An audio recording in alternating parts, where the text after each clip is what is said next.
What I'm thinking is the way you're talking about it is you continue to speak not as the person facilitating the space. You're in the space as a facilitator, you're in the space with everyone else, and everybody can do all these things we're talking about.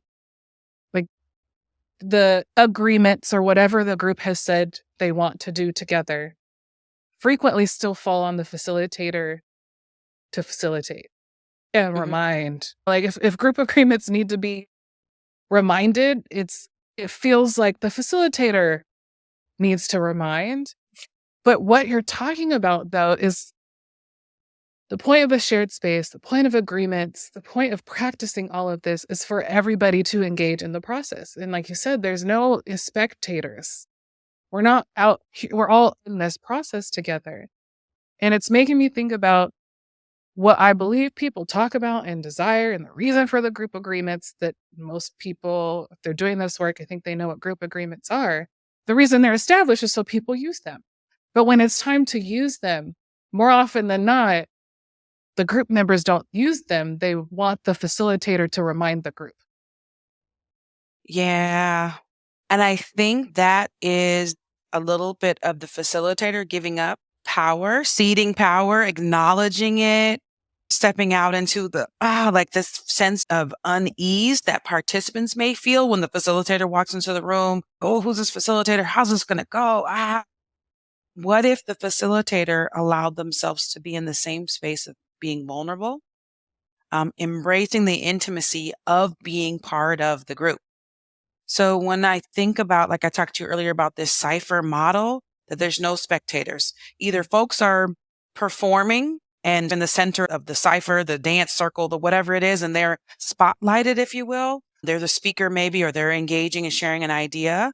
And then the other folks are this protective circle that is witnessing, observing, noticing, holding the line, really agreeing and committing to creating and holding the space for the ideas to emerge and be challenged and with all the stuff. Mm. In order to do that, the facilitator must be able to see themselves as part of the group. These are my thoughts.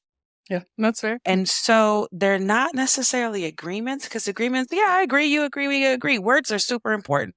They're commitments. I am committed to you. I'm committed to this process. And I'm sure there'll be other words that evolve from here. Part of my commitment is to not acknowledging, noticing, holding, honoring what we have said we will do here together. So much so that oftentimes when I'm got a lot of elbow room and freedom to facilitate commitment, Yeah. the commitments start with in the circle, we.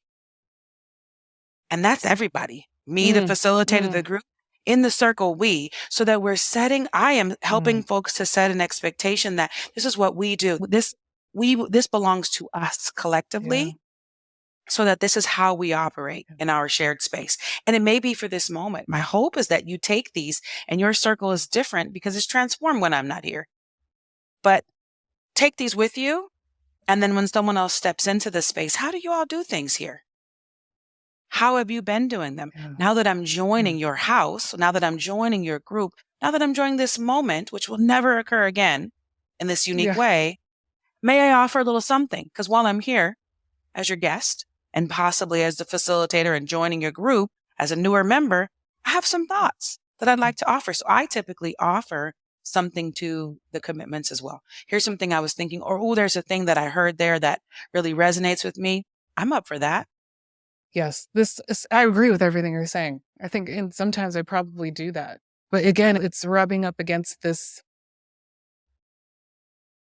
probably white supremacy culture type of thinking where the one person's supposed to like, Experts, lead, you're holders right. of No, it's like, knowledge.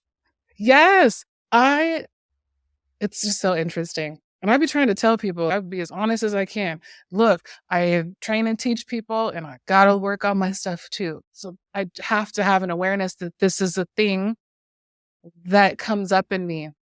What I do know, okay, let me actually finish that process. I appreciate what you're saying because it is calling up for me. This is the thing that you need to still be aware of. You do this, that's okay. Just be aware and do something about it. And then What I do believe the role of an expert is to help people see where they're at, what they need to develop to participate in this type of process.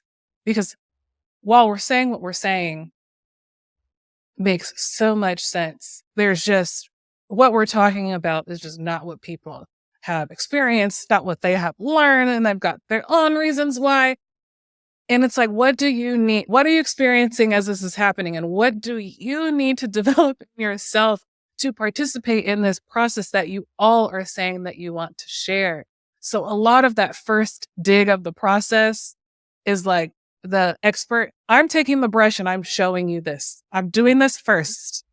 Okay, let's everybody look. What's here? What do you see? How do you feel? Well, anyone want to take this brush and try? Let's all take little brushes. Just scoop some. It's a little like contained situation that you're trying to build because there is help that people need to develop the skill set. Sure. And then there's so much of the internal work that people really need to be willing to do to change how they show up in the behaviors and contributions to shared spaces.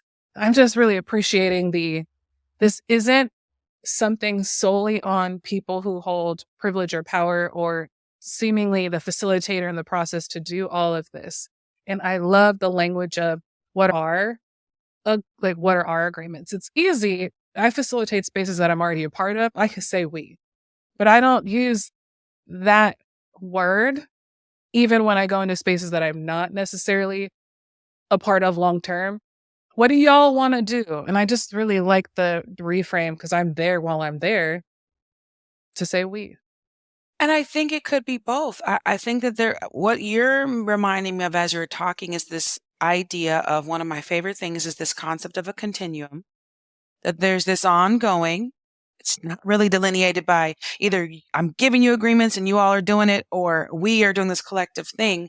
What I'm hearing in what you're saying is this reminder about as facilitators, as leaders, as experts, if you will, in DEI spaces, right? In these spaces, we are in a continuous state of growth and responsiveness to the community that we are working with.